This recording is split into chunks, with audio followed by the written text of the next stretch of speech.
Hi guys, कैसे हो आप सब। आज मैं आपके सामने एक नई कहानी के साथ प्रस्तुत हूँ। कहानी का नाम है सपनों को अधूरा ना छोड़े। एक शहर में एक परिश्रमी, ईमानदार और सदाचारी लड़का रहता था। माता पिता, भाई बहन, मित्र, रिश्तेदार सब उसे बहुत प्यार करते थे। उसकी सहायता को तत्पर रहने के कारण पड़ोसी से लेकर सहकर्मी तक उसका सम्मान करते थे। सब कुछ अच्छा था, किंतु जीवन में वह जिस सफलता प्राप्त का सपना देख रहा था वह उससे कोसों दूर थी। वह दिन रात जी जान लगाकर मेहनत करता, किंतु असफलता ही उसके हाथ लगती। उसका पूरा जीवन ऐसे ही निकल गया और अंत में जीवन चक्र से निकलकर वह काल चक्र में समा गया। क्योंकि उसने जीवन में सुकर्म किए थे, इसीलिए उसे स्वर्ग की प्राप्ति हुई। देवदूत उसे लेकर स्वर्ग पहुंचे। सर्वलोक का अलौकिक सौंदर्य देख वह मंत्रमुग्ध हो गया और देवदूत से पूछा, यह कौन सा स्थान है।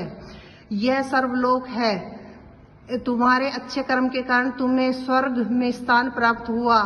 अब मैं तुम्हें यहीं रहोगे। देवदूत ने उत्तर दिया। यह सुनकर लड़का खुश हो गया। देवदूत ने उसे वहां घर दिखाया जहां उसने रहने की व्यवस्था की गई थी। वह एक आलीशान घर था, इसीलिए आलीशान घर में उसने रहना जीवन की कभी नहीं देखा था। देवदूत उसे घर के भीतर लेकर गया और एक एक करके सारे कक्ष दिखाने लगा।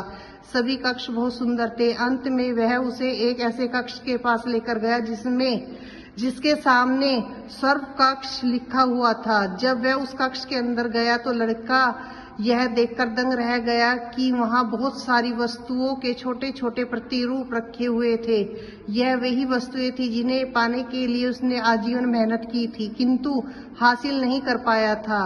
आलीशान घर, कार, उच्च अधिकारी का पद और ऐसी बहुत सी चीजें जो उसके सपने ही रह गए थे। वह सोचने लगा कि इन चीजों को पाने के सपने मेरे धरती लोक में देखे थे, किंतु वह तो यह मुझे मिल नहीं पाई। अब यहाँ इनके छोटे प्रतिरूप इस तरह क्यों रखे हुए हैं। वह अपनी जिज्ञासा पर नियंत्रण नहीं रख पाया और उसने पूछा, यह सब यहाँ इस तरह, इसके पीछे क्या कारण है। देवदूत ने बताया, मनुष्य अपने जीवन में कई सपने देखता है और उन्हें पूरा हो जाने की कामना करता है, किंतु कुछ ही सपने के प्रति वह गंभीर होता है और उन्हें पूरा करने का प्रयास करता है। ईश्वर और ब्रह्मांड मनुष्य के इस सपनों को पूरे करने की तैयारी करते हैं, लेकिन कई बार असफलता प्राप्त से हताश होकर और कई बार दृढ़ निश्चय की कमी के कारण मनुष्य उन क्षण प्रयास करना छोड़ देता है जब उसके सपने पूरे होने वाले ही होते हैं। उसके लिए अधूरे सपने यही प्रतिरूप का रूप में रखे हुए हैं। तुम्हारे सपने भी यही प्रतिरूप के रूप में रखे हैं। तुमने अंत समय तक हार ना मानी होती तो उन्हें अपने जीवन में प्राप्त कर चुके होते।